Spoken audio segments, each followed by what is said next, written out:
issues head on. So theater can provide a safe place to deal with these traumas. I actually don't have this in my notes, but I want to backtrack for 1 second and make it clear that this is something that we were asked to do, not something that we are imposing upon Rwandans and saying, you should do this thing. We were asked by Rwandans who teach at the university to come and do these things. We're not forcing it on anybody.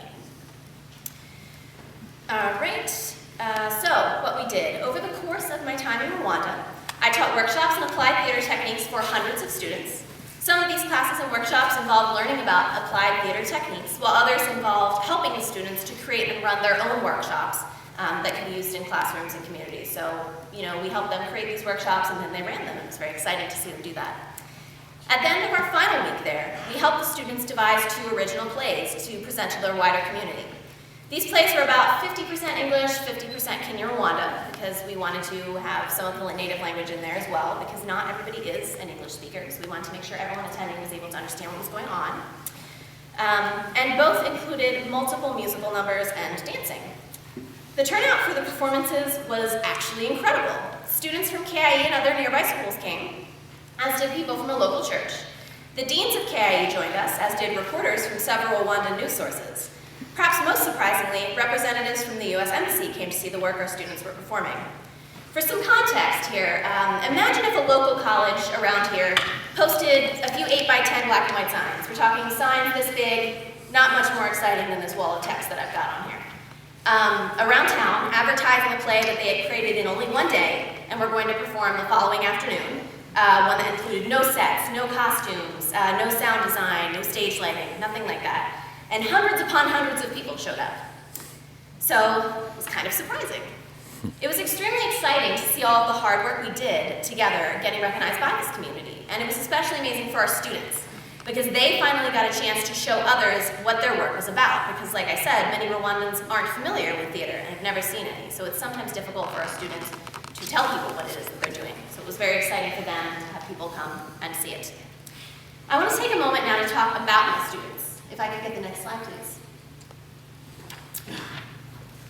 So people tend to take a few years off between high school and college in Rwanda to save up money to attend. So most Rwandan college students are in their 20s. This means that my students lived through the genocide.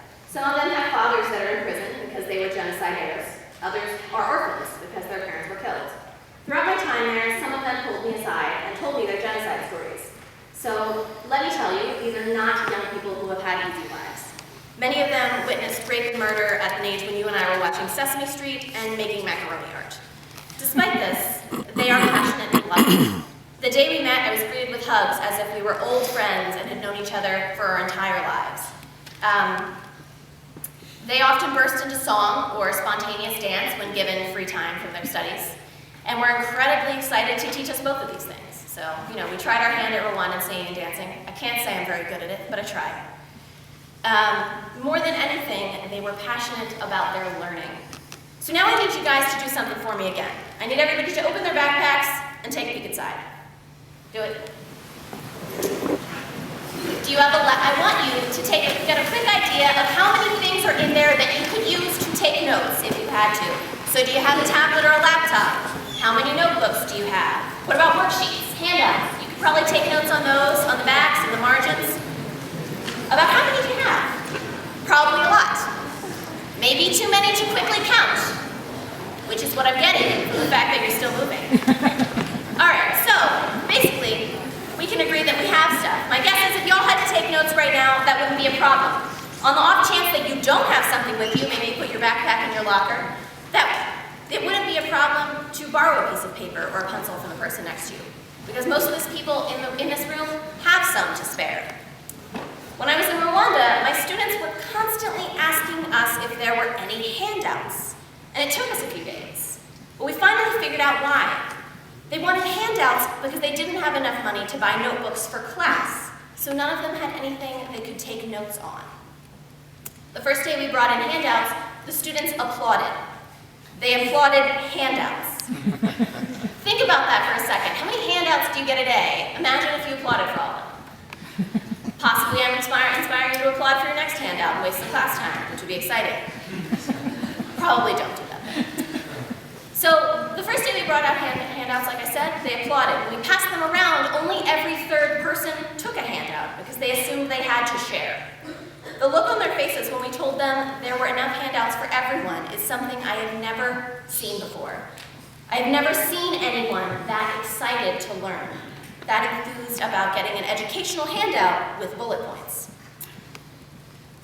Now, I'm going to talk about the memorials, which I said I would earlier. If I could get the next one, please. I'm going to come up here in action because I want to be near these lovely young faces. And I'll bring all this up with me because I don't know how long I'm going to stay there.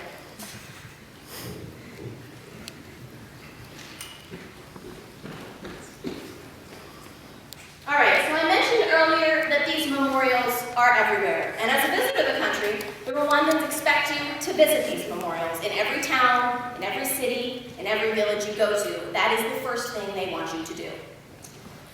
Now, all the memorials are different.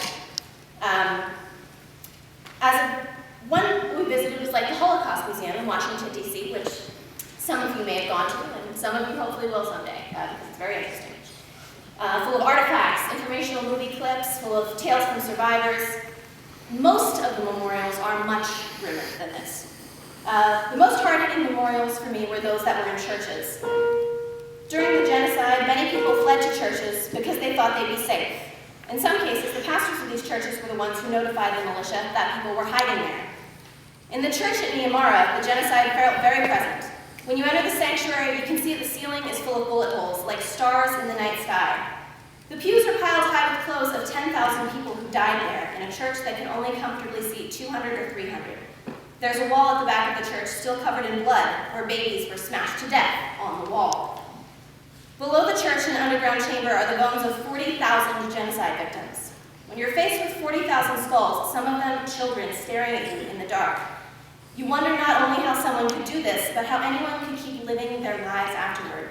You wonder how these bright, beautiful students can be so excited about dancing and theater and learning after what happened to them and what they've seen. In closing, I would like to read you a blog entry I wrote the day we visit the tamest of these memorials, and one that resembled the Holocaust Museum in Washington, D.C. It calls back to my point from earlier about why we need to hear this and why we need to look. If you could bring me my final slide. In his book on the 1994 Rwandan genocide, He wished to inform me that tomorrow we will be killed, our families. Philip Gorovich discusses the twin desires to look and also not look at horrific things. He describes the way in which he wanted to look upon the unburied dead at the memorial in Nyarabuye, and also in the way in which the horror of what had happened to them was stuck with him forever once he had seen their skeletal remains. However, Gorovich ultimately concludes that to look is better. Says Gorovich, the best reason I have come up with for looking closely into Rwanda's stories is that ignoring them makes me even more uncomfortable about humanity and my place in it. To not look, to not acknowledge, and mourn, and ask why is surely worse. I had my own experience of these feelings today on our visit to the Kigali Memorial Center, which is not the same memorial that Gorovich visited. The memorial, where 250,000 genocide victims are buried in mass graves, is a powerful place. The first time tears pricked my eyes was while I was watching a short film wherein genocide survivors described their experiences. One of these was the woman who discussed the moment at which her husband was taken away from her. My mind immediately went to my own husband, and my stomach dropped at the thought of seeing an attacker rip him away from me. This was a theme for me throughout the memorial. Hearing and seeing stories of parents, siblings, spouses who were lost immediately made me think of my own. The victims were fathers, mothers, siblings, and friends. They were loved, they were children, they were husbands. This was especially clear to me in one particular part of the exhibit. There was an entire room full of family photos of those who had been killed. The photos were full of life, a bride and groom at their wedding, a proud and beaming father holding a baby, a mother helping her toddler to walk. As I looked at those smiling faces, I wondered if any of these people were alive. Who was the victim in the photo? The woman in the beautiful yellow dress or the man with whom she exchanged a loving glance? Was that serious-eyed man buried in the mass grave outside, or was it the face-making child on his knee? Had either of them made it? The room also contained some letters to the deceased. One, signed by a woman named Helen, was addressed to the cousins who had not been able to grow up beside her. I almost missed reading her letter as it had slipped behind another photo. After reading it, her heartfelt words, I became overwhelmed by somewhat irrational anger. All the people in these photos had been loved by someone. They had mattered. They did not deserve to slip behind the other pictures. I deserved to be seen. I deserved recognition and mourning. I spent the rest of my time in the exhibit painstakingly scouring scouring every photo and moving those which were hidden into plain sight. That any should be overlooked was offensive to me. After all that had happened to them, they were owed our attention. The next room inspired similar feelings in me. It was the display of human bones. Row upon row of empty-eyed skulls filled the exhibit. Some were whole, while others were missing chunks in the side, perhaps from the blow of a machete. One had a neat hole in it, about the size of a quarter. I wondered if it had been from a bullet. The skulls were accompanied by an orderly pile of femurs, too many to count. As I looked upon these bones, I felt Gorovich's dilemma. I was simultaneously curious and horrified. Part of me wanted to turn away, but I made myself look at them for much longer than I would have liked. Just with the photos, I felt as if I owed these bones my attention. I promise I'm almost done. Part of the reason so much attention is owed is because of the neglect the international community showed in 1994. We knew the genocide was coming. We had received outside intelligence, and we had the opportunity to stop it. We turned away. The Rwandan genocide is not just an African problem. It's something for which the world can be held responsible. Now we're obligated to look upon the consequences of that abandonment. A few weeks ago, I had a conversation with my classmate Heather, who is here with me in Rwanda, about her visit to a Holocaust concentration camp in Poland. When describing the experience, she commented that she had found the beautiful view from the camp to be disturbing. I felt, she said, as if things should not grow there.